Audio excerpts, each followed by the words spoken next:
Say hello to a new friend on an old road. Take a 2-lane trip of memories into mysteries unknown. Come along for the ride. Jim Hinckley's America. Jim Hinckley's America.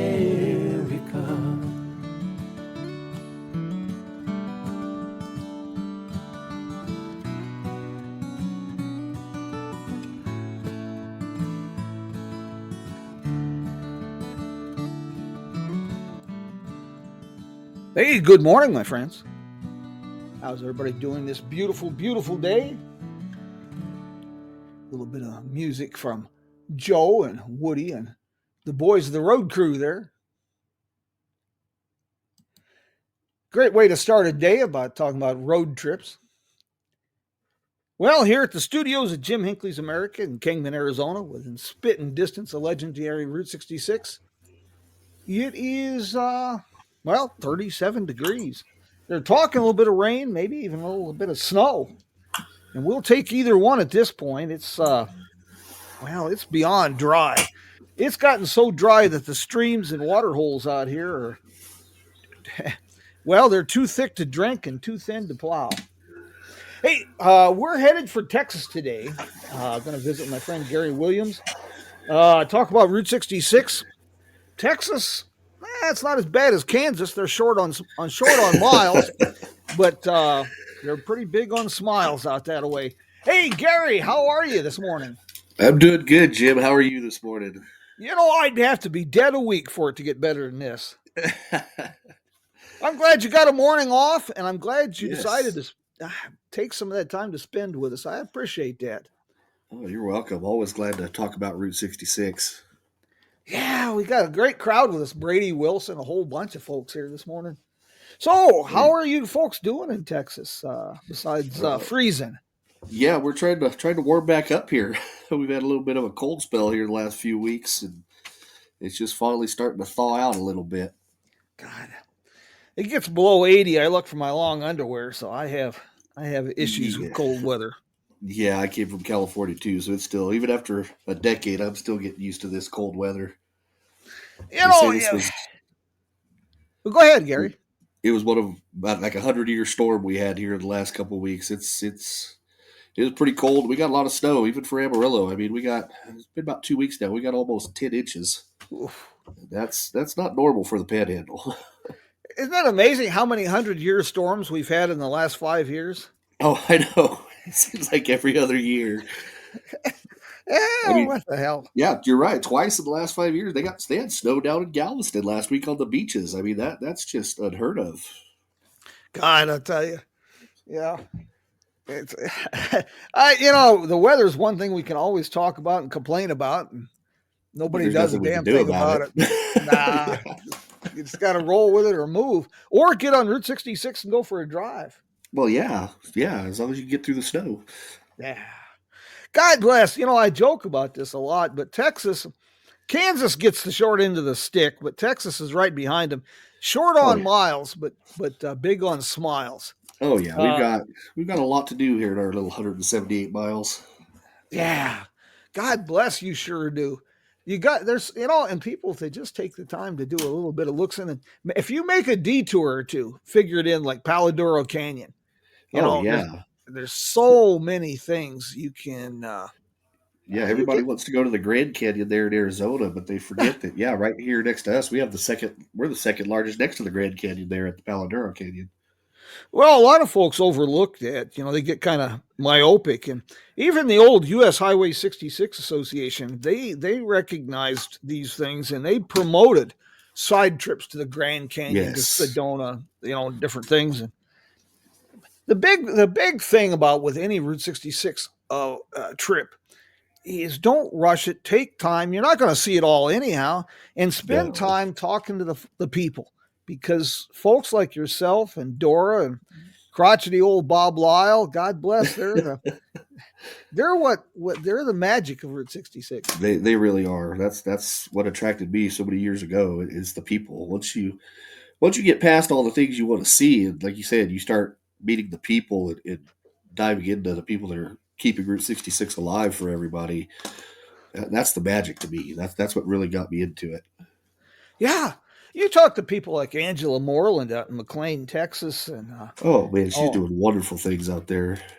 Blanca Schaefer and her husband out there in Jericho. I mean, Yes. if that is not inspiring, uh, Oh, it's so inspiring. I mean, Angela and Shamrock. I mean, in McLean, just doing things with empty buildings that people thought should have been torn down. I use her as an inspiration for a lot of people. You see these buildings, you think, oh, you can't do nothing with that anymore. Well, yes, you can. If you have a little bit of inspiration and a dream, you can do just about anything. yeah, it takes a little bit of mental illness, I think, but Well, I it, think there's a little bit of that too. I'm starting to learn I've got some of that. I think we all do. Yeah, I see some of these buildings that people are restoring along Route 66 and giving a new lease on life, and Oh I tell yeah. you, I wouldn't have peed on them if they were on fire. And these people turn around and they see something and they And they create make something something out of it. Yes. and And they it's they, they pour themselves into it and they give them a spirit. That exactly. They bring life back to it. And yeah, that's what a lot of these communities need. yeah, yeah. McLean definitely needs that. Delbert True and his wife, they did a good job Oh, there in God bless McLean, them. but they've kind of passed the torch. Age catches up with us, Yes, and they're 90s now, but they're still with us, and they're Delber's still a wealth of knowledge about Route 66. yeah, he's quite a fella. Yeah, Angela with the tap room downtown and the The Cactus Inn Cactus Motel. Rose, yeah, Yeah, yeah, yeah, that's exactly when she bought the motel, that building downtown. The guy just kind of threw it in with the deal. He says, "I'm retired. I'm going to Arizona. Here, you can have this building too."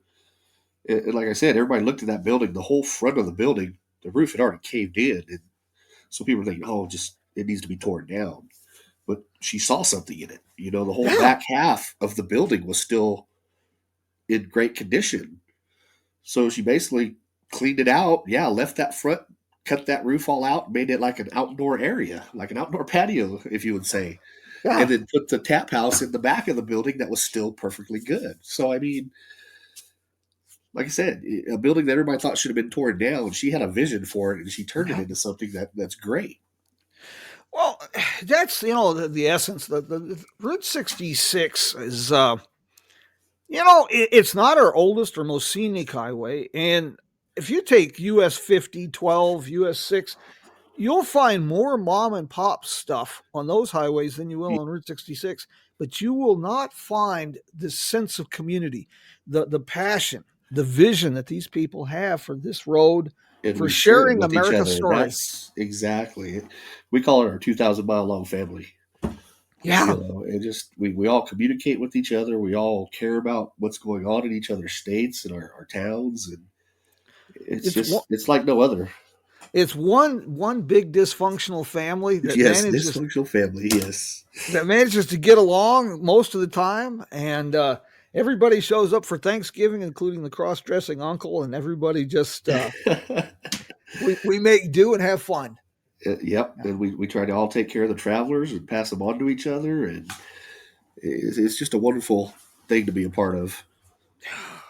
Starting on the west end of the state down there in Shamrock, I'm real Yes, excited to see that the U Drop In, the cafe, is going to be opening. They got some young folk coming in. yes, they have some young folks coming in that have another restaurant in town, and they're gonna be serving food up there at the U Drop again. The last proprietor moved on to bigger and better things. This new couple, yeah, it's great to see what they're doing there at the U Drop. That's going to be an exciting addition. I was real glad to stay there on my last couple of trips and see that Big Vern's. I was sad when it closed. I was great to see it when it Yes, reopened it as is reopened. Griff's. Yes, and the food is still just as good. Oh Big God, Burns yes. was known for his steaks, but the couple that has Griff's has really brought it back to life. And again, that's another one. It's great when people come in and save these businesses and restaurants and keep them going for the next generation of travelers. Yeah. Yeah, it is, and we have to pass the torch, because like my God, like us old farts. Well, you just gotta get excited. The younger people have a different vision. I Oh remember when yeah. I worked with Larry Klontz. He was the economic development director there in Shamrock when they were Uh-huh. first putting the building back together. And he came out for the 2014 International Route 66 Festival in Kingman. We had a I pretty remember big that. event, conference and whatnot. And Oh he yeah. got excited because we had some people here from Tesla. And next thing we know, Larry was putting in EV charging stations. One of the first And ones. Yes. boy, I tell you, people have a hard time with that. You would think that he had, you would think that he was selling Ku Klux Klan hoods out of that place. Yeah, people didn't understand, and No, even just that now. I mean, people are amazed. They're like, "Little Shamrock, Texas, has Tesla charging stations." I've heard that for years, but it brings people in. I mean, that's what his goal was. It gets people yeah, to stop and spend a little bit of time in Shamrock while they're charging. And now that the restaurant's going to be open again, I mean, now people can stop, charge, eat. It all helps the community. yeah.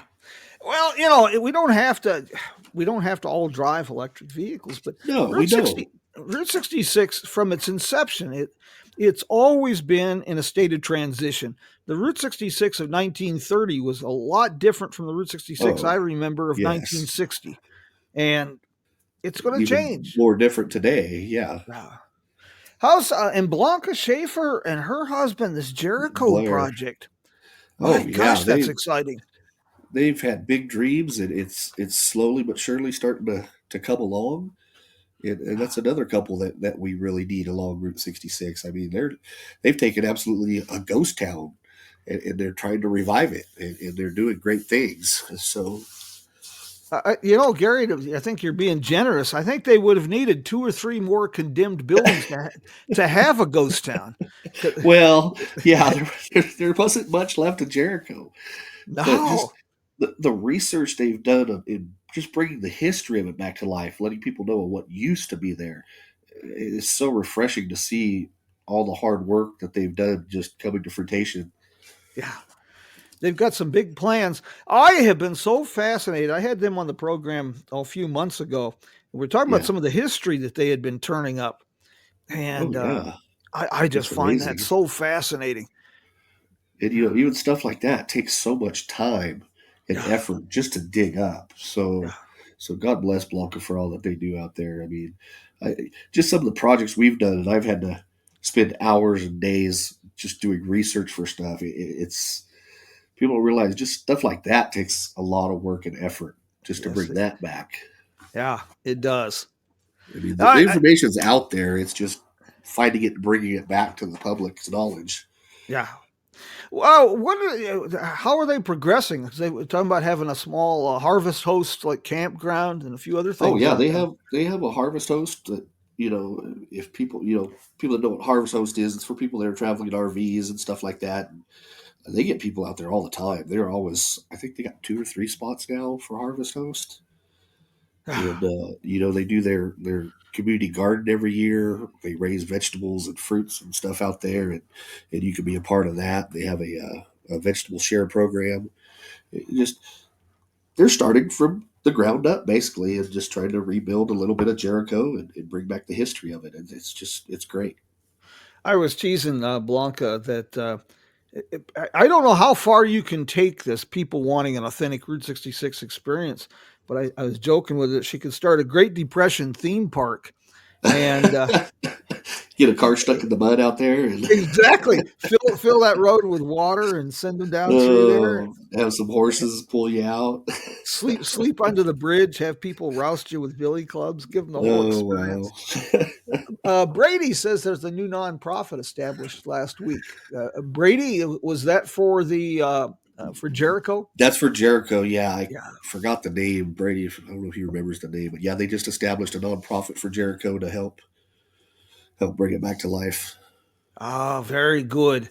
Yeah, that's a real exciting development out there. And you're Oh right, yeah, starting from the ground up, literally. Starting a farm out literally. there and raise. Yeah, Yeah. and they have big dreams and big ideas. So I hope that it's going to take some time, but they're going to bring a little bit of life back to Jericho. That's for sure. Well, they've already brought life back to Jericho, Yeah. but hopefully bring it back enough that more and more people can experience that little bit of our Route 66.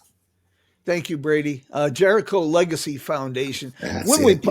When we publish this later today, and I will get all this information up on the website and Spotify and all the others.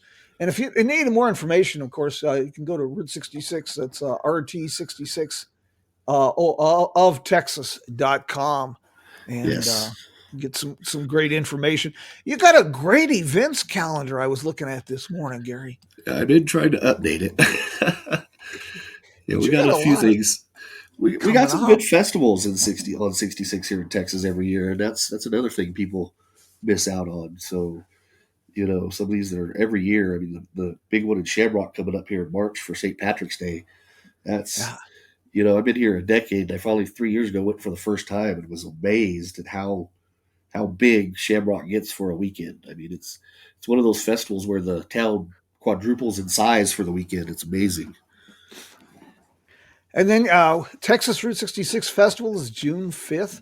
That's a whole week of 5th through the 14th, 10 days. 10 days. Yes, we took the centennial to heart a couple years ago when the federal commission was formed for the centennial, and we said, we're not going to wait till 2026 to celebrate. We're going to start preparing now, and we started this 10-day festival with the hopes that by next year, which it's getting there, that it's going to be a true 10-day festival across the whole state of Texas, celebrating the anniversary next year. If we don't burn the country down or have an apocalypse like 2020, yeah, next year is going to be it's going to be amazing. It's already the reservations we're hearing about, and the people that are already planning and making their plans, and the different caravans we're hearing about that are going to be planned for next year. It's going to be a busy time on Route 66 for sure next year, all across the route. My concern, one of the concerns I have with the Centennial is that communities that are first of all, I'm really surprised how many communities still don't get the economic potential of Route 66. It's taken time, and that's the whole reason our 10-day festival we started a couple years ago, because it took the first year or two to get all the communities on board and understand the importance and what's coming in 2026. And like you said, the economic development and what's to come from tourism, and everybody's on board. And again, I'm amazed how many places haven't got it yet, or they're just now starting to plan. And I think, unfortunately for some, it's a little too little, too late. Yeah. I worry. I am concerned that some of the communities that are waking up to this, they're seeing the Centennial as a destination instead of making plans to use the Centennial to develop for the bicentennial. Yes, and we can do a little of both there. I've been getting a flood of inquiries for assistance to help develop coach tours and other tours. I just had one I've been working on with a company from Norway. They've got a coach set up for next year, 60 people that they're bringing down the road. Yeah, it's going to be phenomenal. Oh, yeah. Yeah, like I said, with the people that are making the reservations, we've already seen an uptick of that on the bus tours that are wanting to come through and call in. And excuse me. Sounds like you got a bit of a cold. No, allergies. With this kind of weather brings my allergies out. The only thing I seem to be allergic to is work. I try to stay away from that. Well, yeah, I'm definitely allergic to that. But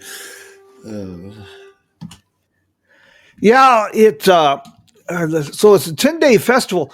Are you including Tucumcari, New Mexico? Kind of stretching. No, that's in our motor tour in October. We're going to be starting Tucumcari this year. So yeah, that's in October, the first weekend of October every year, and we'll be starting in Tucumcari this year, doing from Tucumcari to Vega, and then Vega to Amarillo on the second day.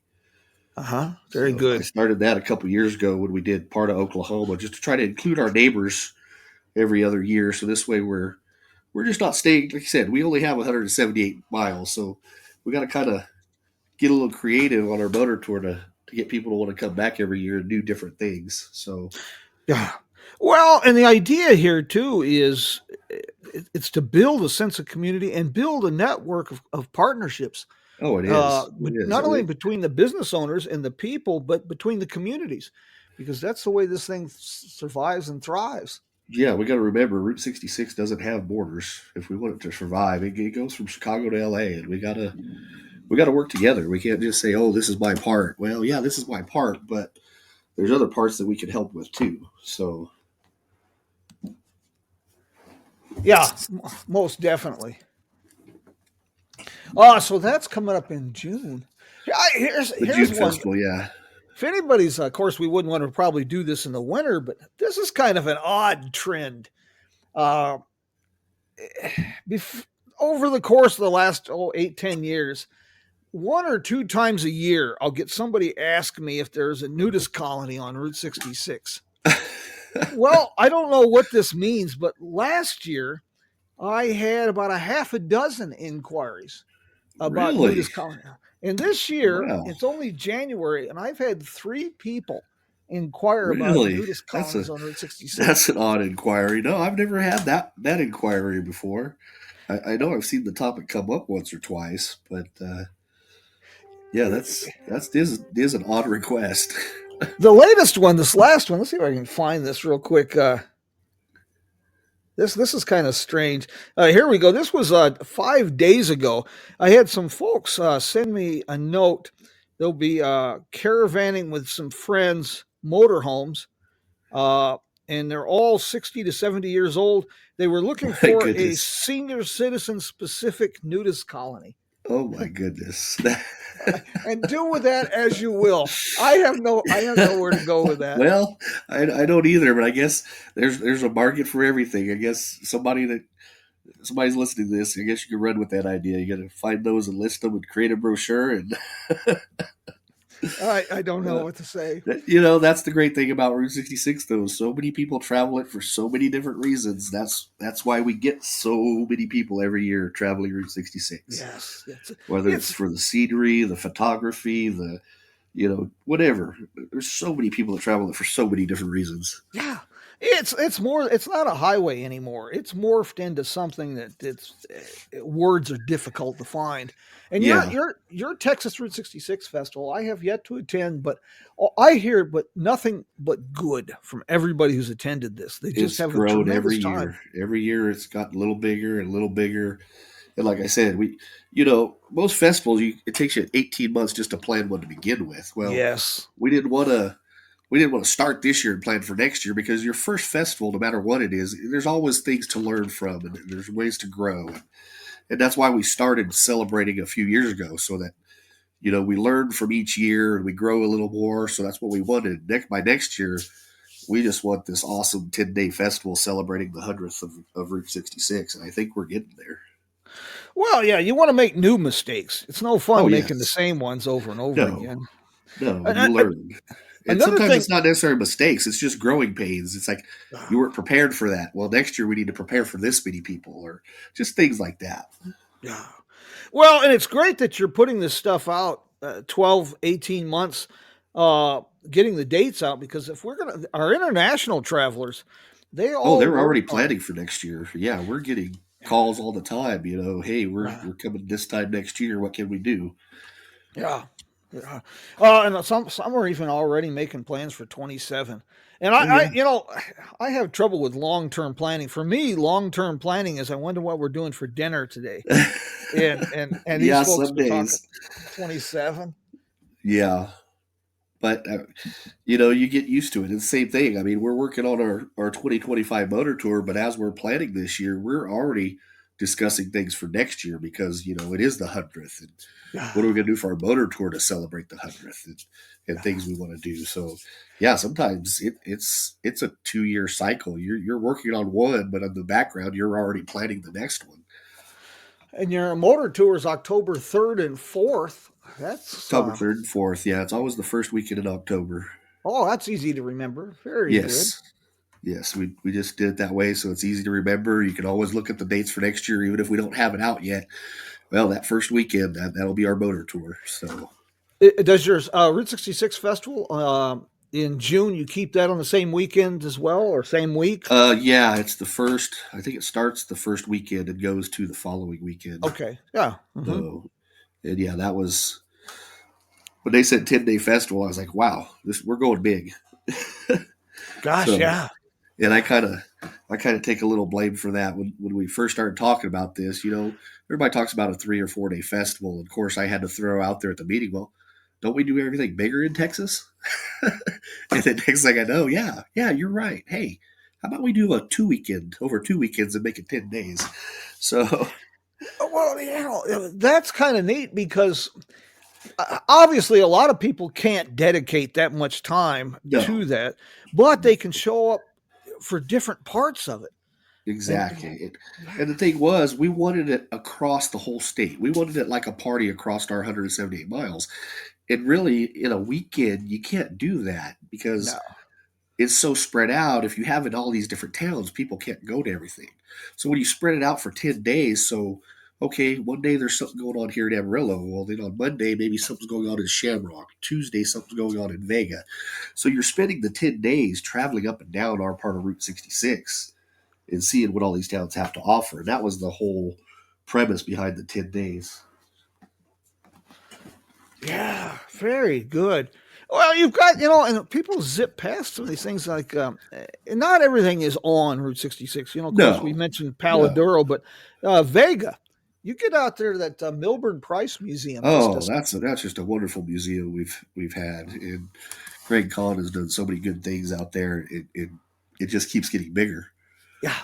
It It, started with one building, and then we had the oldest hardware store on Route 66 finally closed. Well, they donated that building to the museum, and so oh, it's turning into a little like a museum complex now. So I didn't know that. I knew the hardware store had closed across from the old yes, Magnolia station, but yes, they donated that to the Milburn Price Museum, and it's part of the museum complex now. well, these museum complexes. The thing about the Milburn Price Museum in Vega, we need something different. The old days of the static museums, where you just come in and look at things, Yes, that's kind of faded out. It's time for something new, and we're seeing this with places where that you can interact, where you can touch things, where you can do things. and that's exactly. You go to the Milburn Price Museum, and they've got an old 1800s printing press still up there in the front, and you can put some letters in it and put your name or whatever on a postcard, and they actually use it, and it's interactive, and it's exactly. We need more stuff like that these days. Yeah, we do. I'll tell you, and I've got, of course, ideas are 10 cents a pound. Doing something with them, but I was covering the opening of a museum in El Segundo, California, a few years ago, and a light went on in my head that this would be so neat in a little town that has a section of Route 66, especially a dead end section where nobody travels. But what Yes. they do at this automobile driving museum is every weekend they take four. It's a regular car museum but on the weekends they take 4 or 5 cars out of the museum, and they literally take you for a drive. Oh And wow. it might be a DeLorean, a Pacer, a Gremlin, or it might be a 1905 Cadillac. And I thought, wouldn't it be neat to find a place where you could take somebody out with a Model T Ford down Route Yeah, 66? that would be awesome. We'll have to talk to the That's folks another at one. Kind of Milburn they do that. Price. They do that at the Milburn Price usually during the summertime. Greg got a old Army surplus Humvee a few years back, and the foreign tourists really get a kick out of it. He'll take them on a little zip around town in that Yeah, Humvee, and show off our murals and stuff that are yeah, in Vega. yeah, So that's another little interactive thing he does there at the Milburn Price yeah. Museum. I have to talk to him, see about firing up that Model T. Yeah, yeah, Get they do. They drive it once in a while. So yeah, that would be something. We got that little dead end section that still ends at Knott's Mini Museum. I know he's yeah. taken people over there and brought them back. He'll do that on our motor tour. He'll give people a Humvee ride over there to Knott's Mini Museum and drop them off, and then pick them up and back and forth. I'm really surprised by some of the things that some museums are doing and how they can be applied, plagiarized, if you will, with other places. The Yeah. Gilmore Museum in Hickory Corner, Michigan, near Kalamazoo, Uh, they started a little summer program, a Model T driving school, oh wow. and it got really popular, and they were able to They had to add extra cars. But what was really surprising is the primary demographic for people interested in this was 16 to 30. That is interesting. That's Oh, very interesting. That's good to hear too. Jessica, thank you. I had heard something about that. The Heart of Route 66 Auto Museum in Oklahoma. They have a 1920s Packard that they take folks out on Route 66. There we go. Oh, very nice. Yeah, that's Very nice. the interactive stuff is definitely where it's at these days. Like you said, the static museum just it doesn't do it like it used to. No, no. And one of the great interactive things I like to do that you can do very well in Texas is eat. Yes, you can definitely eat your way across Texas. Yes, you can. And anybody We who knows me and looks at me, they know that I can eat my way across several states. Uh, oh yes. the Midpoint Cafe, of course, for great pie. Oh, the great pies at the midpoint. Yes. And You got then one of my other favorites is the Golden Light Cafe down in oh down yeah, in that's Amarillo. that's probably our oldest restaurant on Route 66 in Texas. Been there since the 30s, I believe it is, 39. Yeah, 39, 40s. They got a great green chili stew last time I was there. It was Oh yeah, yeah. If you want a good old greasy spoon, that's where you go. The Golden Light. well, that whole was it 6th Avenue district down Yeah, through the the historic 6th Street. Yes, we've got quite a few. You barbecue, Mexican, the Golden Light. I mean, you got uh, plenty of restaurants along there. The Handlebar, Smoky Joe's, El Braceros. Just about any kind of food you can think of and want. They have a good restaurant there on Historic 6th. I know I've had this conversation a lot with Bob Lyle, but he gets a little upset because a lot of the 66 folks overlook that. But it's a challenge, especially if you're doing a coach tour or anything. Yes, to It's tough to get a get. bus down there. Yeah, it's that old San Jacinto district's kind of narrow streets and a little bit tight. Yeah, but But we're trying to teach some of the bus tour companies. We have two big churches down there with big parking lots, and they're always welcoming people in groups when they travel to use their parking lot. very Obviously, if good. it's Yeah. not a Sunday, Yeah. but yeah, that's what we're trying to get out there to the big bus tours and the big groups. Yeah, the on street parking is a little tight sometimes, especially on the weekends. It's a very popular district for going out to eat and shop and stuff. But yeah, if they have a tour group, get a hold of us and we'll show them the places that they can park those big buses and still come on down to 6th Street and enjoy everything. Well, if that I will definitely do that because I'm starting to get a lot of inquiries for coach tours, Yes. and if we can get people there, the district is small enough that you can walk it Oh once you're there. it's about 4 to 5 blocks. So Yeah, you could park one into the other and just spend a couple hours, even an hour down there is you could see a lot of stuff. yeah, most definitely, most definitely.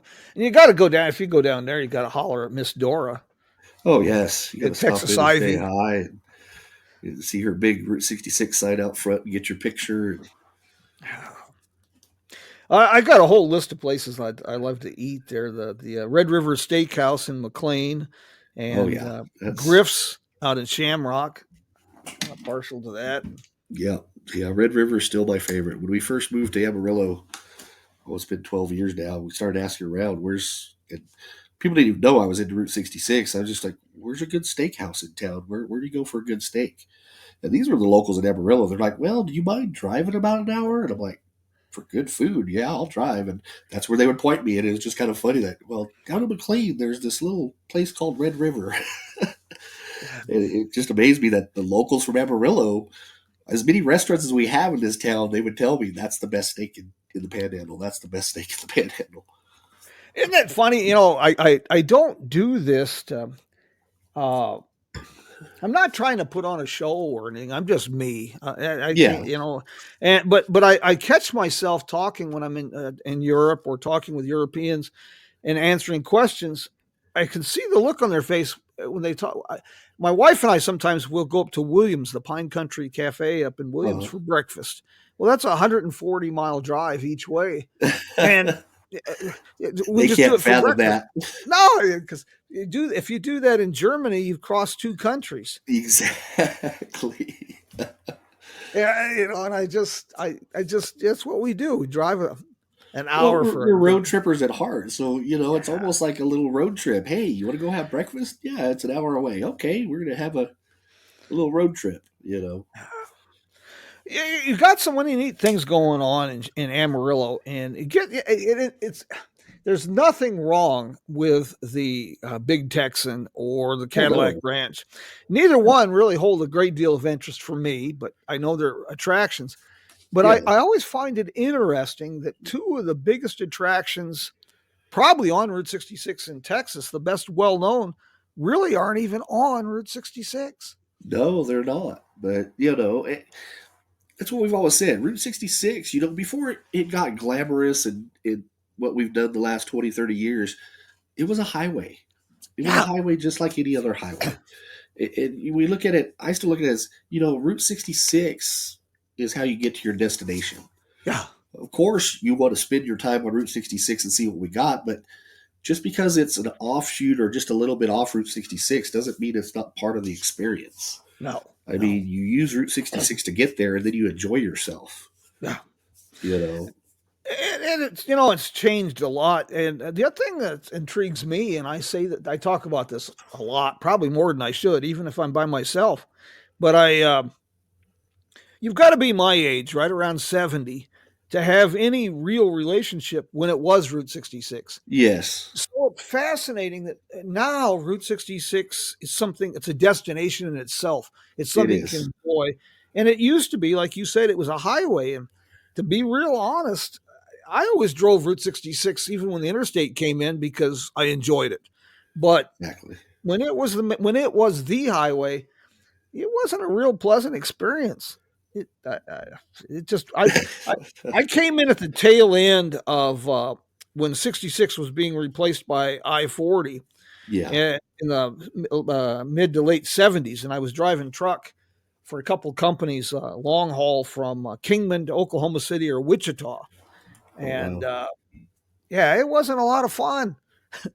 It Oh, I just bet. wasn't a lot of Back when it was fun. that two-lane highway full of all that traffic and Uh, no, it was not a lot of fun. no, but now you're right. It's become a destination but still you can use that destination to get to your other destinations. Brady, I like that. You're a man of my own heart. He says we put the most expensive cosmetic makeup on our favorite pet pig. I always tell people that we put lipstick on the hog and tell everybody it's the prom queen. There It's you go. So I uh, guess it's a little bit like that. yeah.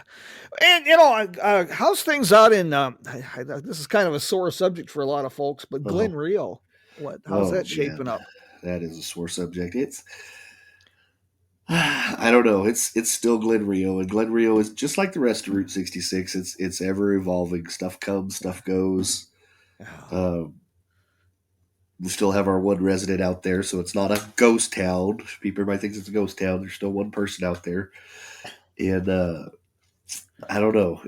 We just got to see. It's another one of those things. People have big plans, and they've said they've got big plans, but it's been a few years now, and nothing has really happened. So Yeah, they did a it's lot of just kind of a damage out stalemate there. out there. Yeah, they did a lot of damage. Lost a couple of the buildings. The buildings don't look the same, Uh, but there's still a lot to see out there. There's still yeah. some old buildings out there. The old Pontiac at the old Texaco station. Um, I don't know. That's all I can really say about Glen Rio right now. Is I don't know. We're just keeping our fingers crossed that people that want to do the things they said they want to do will eventually come around and do it. Oh, that's part of the Route 66 story too. People who had big Yes, ideas, and sometimes they work, sometimes they don't. they You don't. mentioned that Pontiac. This is another intriguing part of Route 66. Oh It's yeah. it's funny what becomes an international attraction.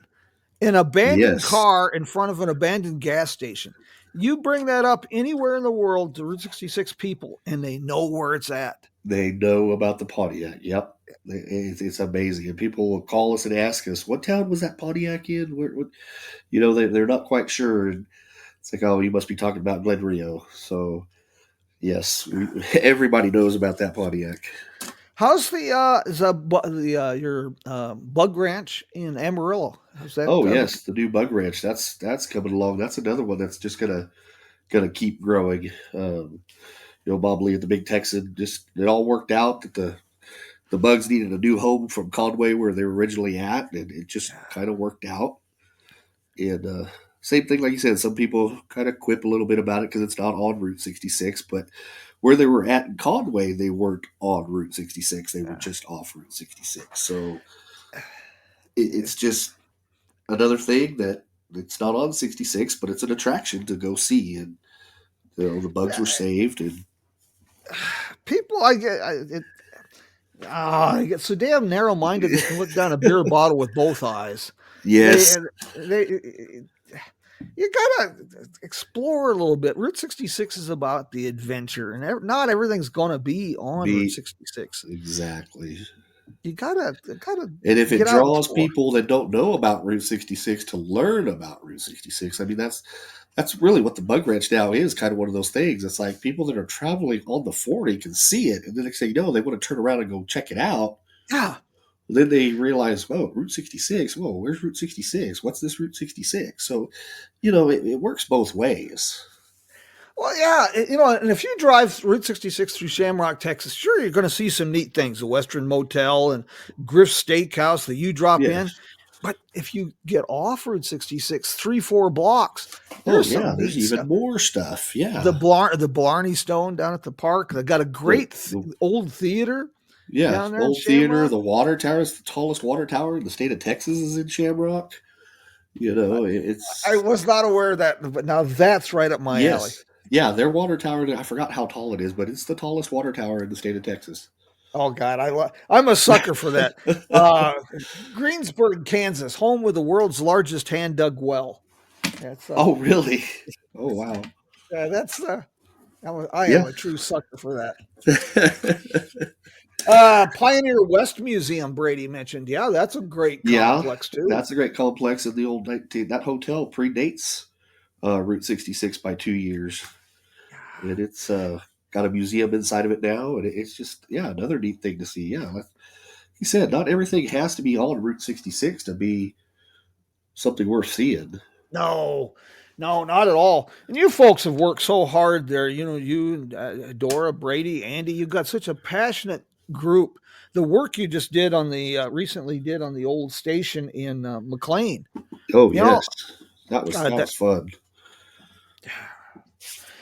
Speaking of McLean, and since Brady mentioned the museum, of course, we'd have to mention the old barbed wire museum in McLean. Oh, yeah, the barbed wire and the Route 66 museum inside. That's in the old Sears bra factory. The uplift capital of America. Yeah, that used to be McLean's motto, the uplift city. A lot of residents didn't like that, but that was the main employer back in the day in that little town. Yeah, sounds like utter nonsense. Anyhow, do they still have that little exhibit with the Titanic connection? I don't know if they still do. They had a little collection there because the founder, for those folks who don't know, was it Alfred Rowe that kind of is the founder of McLean, contributed to the founding. He died on the Titanic. But that's another one there. Yeah, yes. That's it. That's not in the Devil's Rope Museum. That's in the McLean-Allen Reed History Museum on the square downtown. Okay. I know what you're talking about now. Yes, there's two museums there in McLean. We have the Devil's Rope Route 66 Museum, then they also have the McLean-Allen Reed Historical Museum. That's where the Titanic stuff is at. Ah, very good. Yeah, another one, I haven't heard anything, so I'm assuming it really never came to fruition much. This is going back 10, 12 years. I was out, Delbert True took me out. He had some plans to kind of develop the old POW camp there in McLean. Yeah, I think that was another one. Lots of big ideas, but never got any money to follow through with that idea. there's still a plaque out there, but that's about all that's left of the old POW camp there in McLean. Well, that's see. In case you guys get bored, now you got something else to work on. Well, actually, we're working on the old Texaco station at Ellen Reed as our next project here to save. So we've had a cleanup day out there and got the grounds all cleaned up around it, but that's our next. That's my favorite station along Route 66 here in Texas. So, Yeah, that's a neat building, and it's got some great history. oh yeah, it does. I mean, that's really when I became president a few years ago. That was kind of my pet project I wanted to get done by 2026. Like we got 4 nice old gas stations along our part of Route 66, and I'd like to get all 4 of them fixed up, cleaned up before 2026. So I'll put a bug in your ear, and I don't know if he's still in business or not, but there was a fella in Oregon a couple of years ago I got talking with, and he was taking vintage gas pumps, uh, and he was leaving them rusty, just old gas pumps, but he was gutting them and turning them into EV charging stations. I've heard about that. I've heard And about that. I think that would be a great way to bring some new life to these old stations. It definitely could be. They've done that in Tucumcari next to the Blue Swallow. Yes, Those yes. gas pumps are EV stations. They look like old gas pumps, but they're charging stations. Those were the first ones I've seen do that. Yeah, I think that's a great idea. Oh And yeah, and now that we have all this solar power stuff and everything, it'd be pretty easy, I think, to put that together with a gas station, even a closed gas station, and not it, damage the yeah, it gives historic it a integrity. purpose. Yeah, Yeah, it gives it a purpose again. and not damage the historic integrity. Sure. No, no, because like I said, that one in Tucumcari, I mean, you wouldn't know what it is driving by it. You'd think it's a nice old restored looking little gas station. Then all of a sudden you see a car parked there with a plug going to it. You're like, wait a minute, what's going on here? This is another thing, Gary, that we got with Route 66, us that are fortunate enough to kind of live along the highway. Uh, we have a front row seat to one of the biggest circus sideshows in the world. Oh yeah, It's amazing. Route 66 has always been the highway of dreams, and seeing some of the eccentric dreams people have on this road, yes. running Route 66, rollerblading Route 66, driving Route 66 in a BMW Isetta, just So every like you said, everybody's got their purpose nowadays. So that's the great part about it. You're right. It's if you live on it or you're near it, it is. We got our own circus sideshow here. You never know what's coming down the road next week. yeah. Gary, I just really enjoy this visit quite a bit. Oh, Thank I you. have I to know do you got a work schedule that's pretty intense. it. So I really All right. appreciate you taking time from your Sunday morning to do this. I hope we've I'm happy to do inspired it.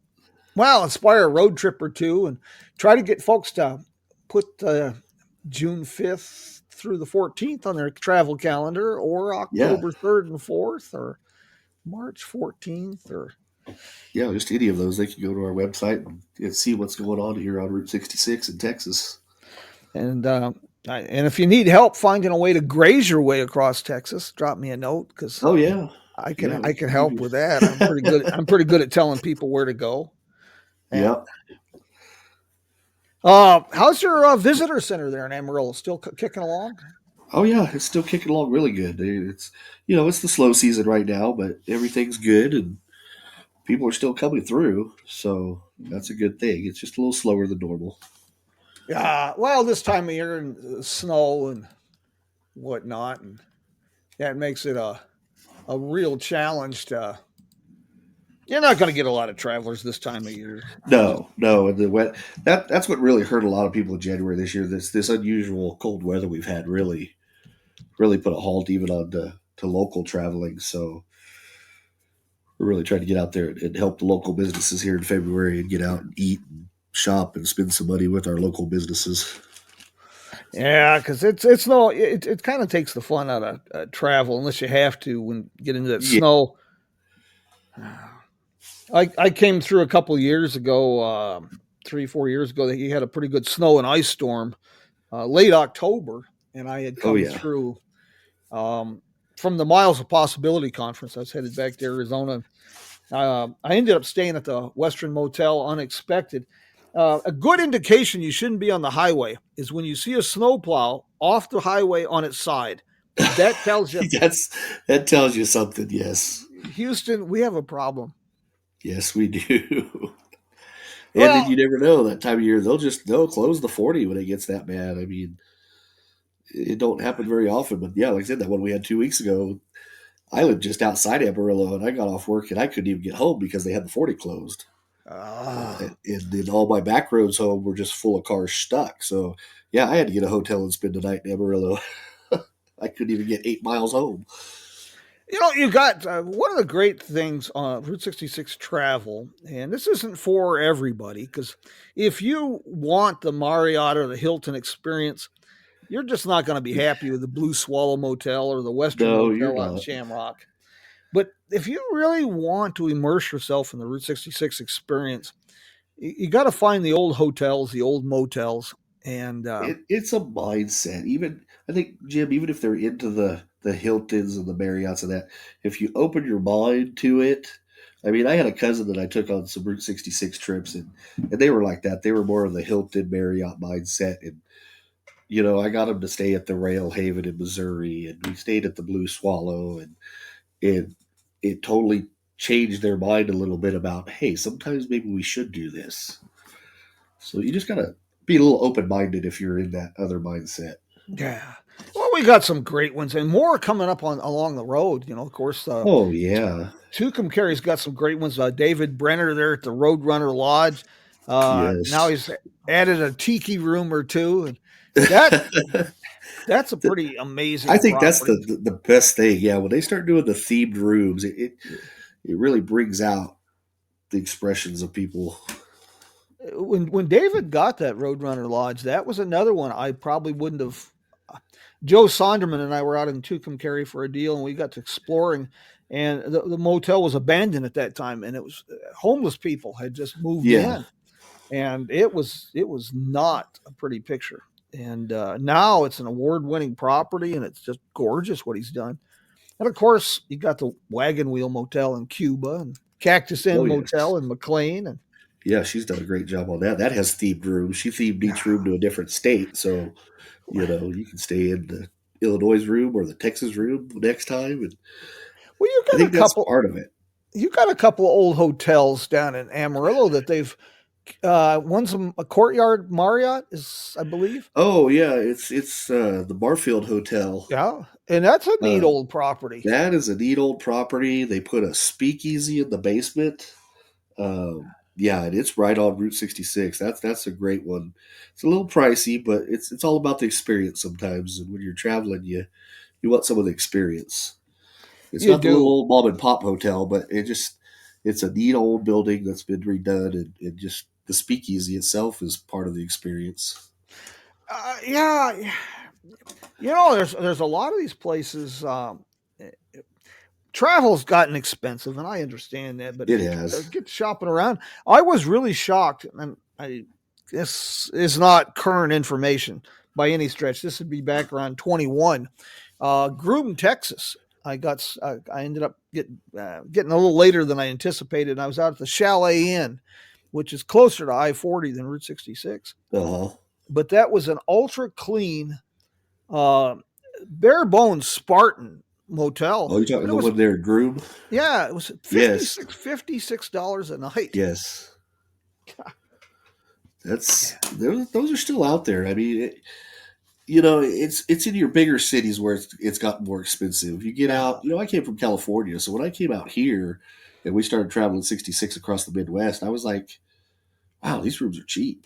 you Yeah. know, so kind of when you compare it to that, it's you're going to spend more money in your bigger cities, but your smaller towns across the route, you can save money and still get great experiences. Yeah. Amarillo's I gotta just do some you can do flying. Amarillo's a great place to Oh yeah, visit. We have lots of good places here in Amarillo. So,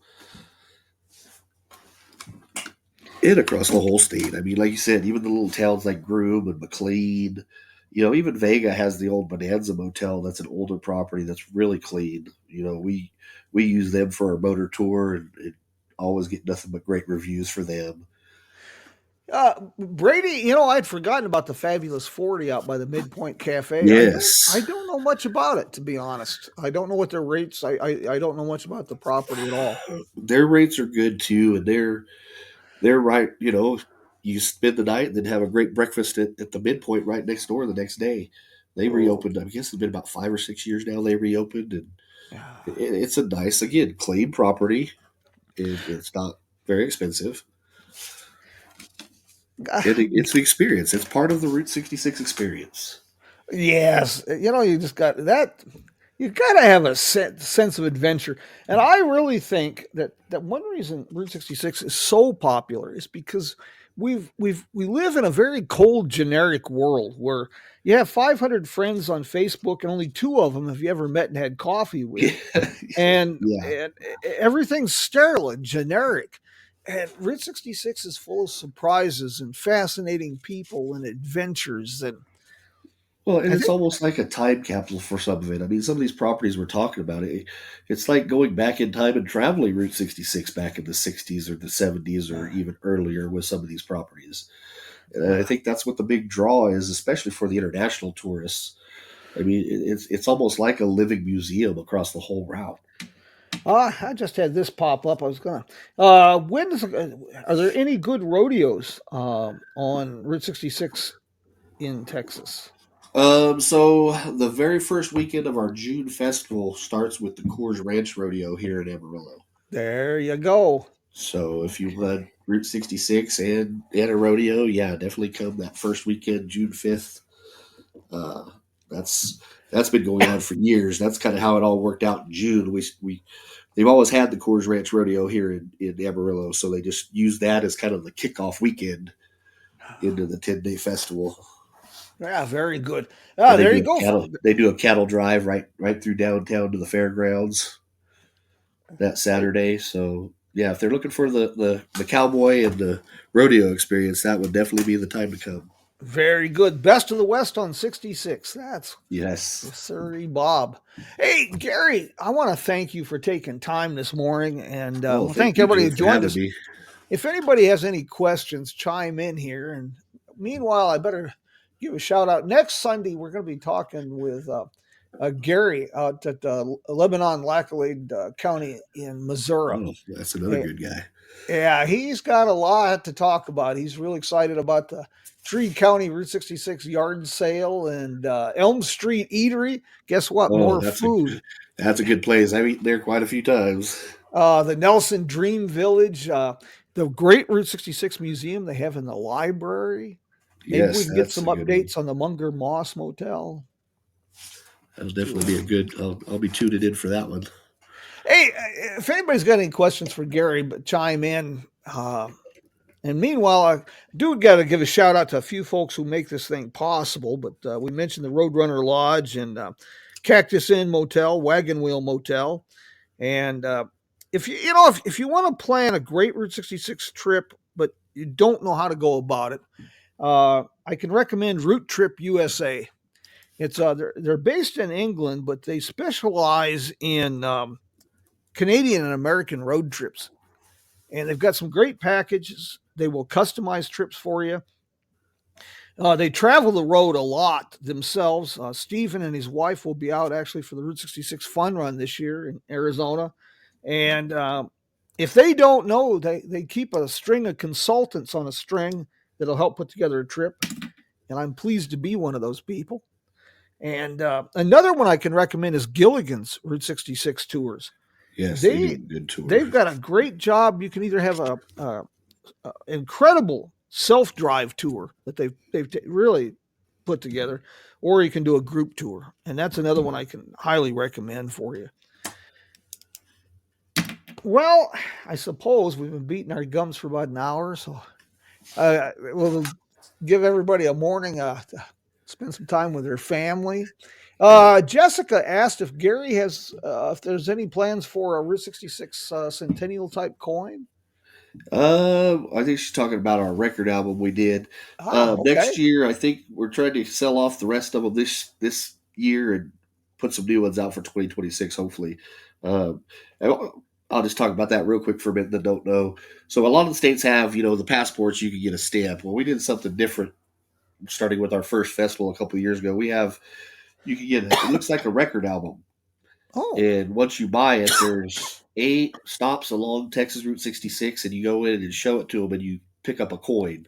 So we have 8 coins, and they all fit. There's slots in this record album, so if you want to frame it later or whatever. So that's oh, kind of what we did instead of a passport. that's a great idea. Because that's different. That's Yes, it's something different.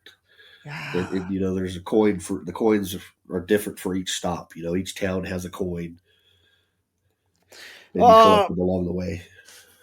well, this is pretty easy to answer. How do you find your Route 66? Because the Route 66 navigation app and Jerry McClanahan's Easy 66 guide.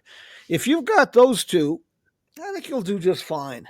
Yes, yes, you will. The easy guide. A lot of us roadies call that our roadie Bible. I've been traveling this old road since, and yes, I am that old.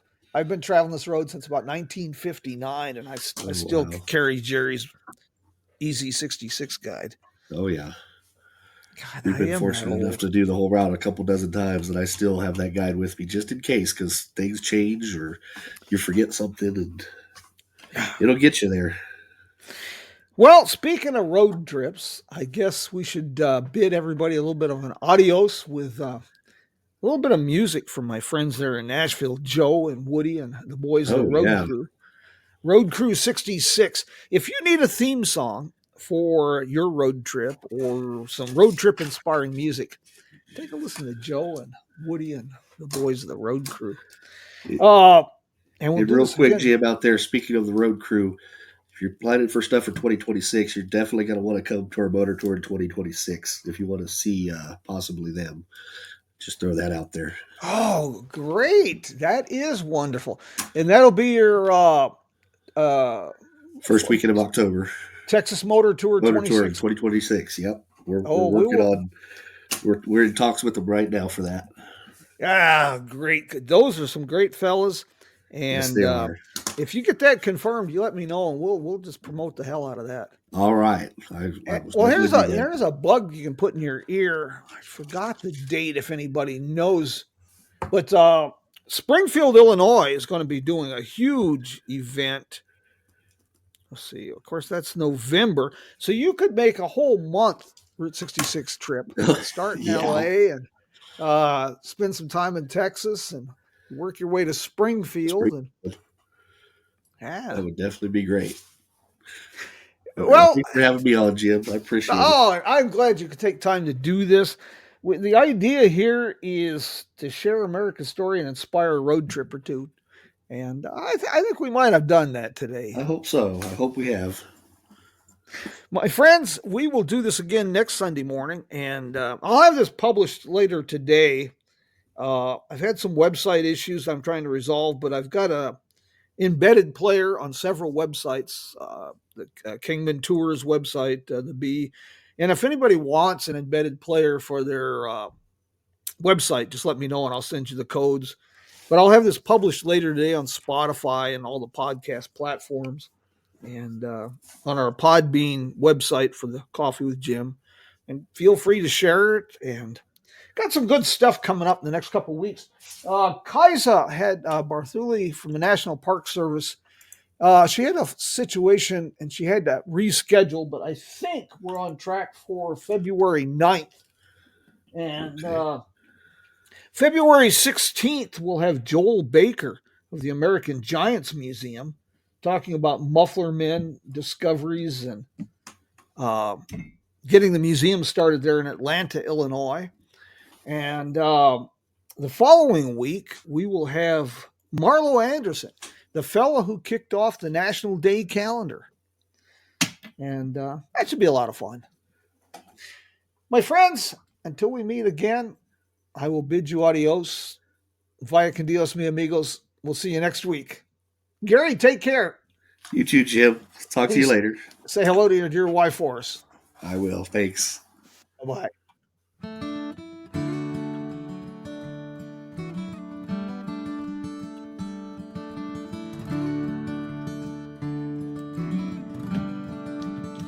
Say hello to a new friend on an old road. Take a 2-lane trip of memories into mysteries unknown. Come along for the ride. Jim Hinckley's America. Jim Hinckley's America.